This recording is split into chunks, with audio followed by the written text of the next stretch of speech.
প্রিয় বন্ধুরা, আসসালামু আলাইকুম। কেমন আছেন আপনারা? আজকে আমি এসেছি ঢাকার যাত্রাবাড়ি এলাকার ৪৮ নম্বর ওয়ার্ডের ছাদের মধ্যে একটি চমৎকার আমবাগানে আমি পরিদর্শনে এখানে এসেছি। আপনারা দেখতে পাচ্ছেন ছাদ বাগানে থোকায় থোকায় আম ঝুলে আছে, অথচ এ সময় কিন্তু আম নেই, আমের সিজনও এটা নয়। কিন্তু যেভাবে আম থোকায় থোকায় ঝুলে আছে, শত শত হাজার হাজার আম, চমৎকার একটি আম বাগান।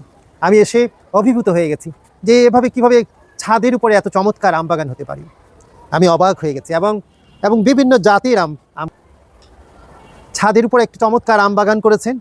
এখানে প্রায় আমার ধারণা 50-এর অধিক আম গাছ আছে। আম গাছের প্রতি যে তার টান, অন্যান্য গাছ এখানে আছে, কিন্তু আমি আম গাছই বেশি দেখতে পাচ্ছি, বিভিন্ন জাতির আম গাছ এ সময় পেকে আছে।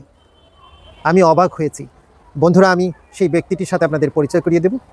এই ব্যক্তিটি এই এলাকার অত্যন্ত পরিচিত একটি নাম এবং পরিচিত মুখ। উনি রাজনীতি করেন, একজন সমাজকর্মী। রাজনীতিতে যেমন উনি খুব সাহসী মানুষ এবং কোনো হামলা মামলা, কোনো নির্যাতন তাকে রুখতে পারে না, তেমনি মানুষের প্রতি ওনার দরদ অনেক বেশি।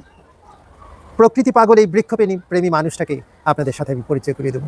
বন্ধুরা, এই আম বাগানটি যদি আপনাদের ভালো লাগে তাহলে অবশ্যই আপনারা একটা লাইক শেয়ার দেবেন এবং ইউটিউব চ্যানেলে আপনারা সাবস্ক্রাইব করে নেবেন।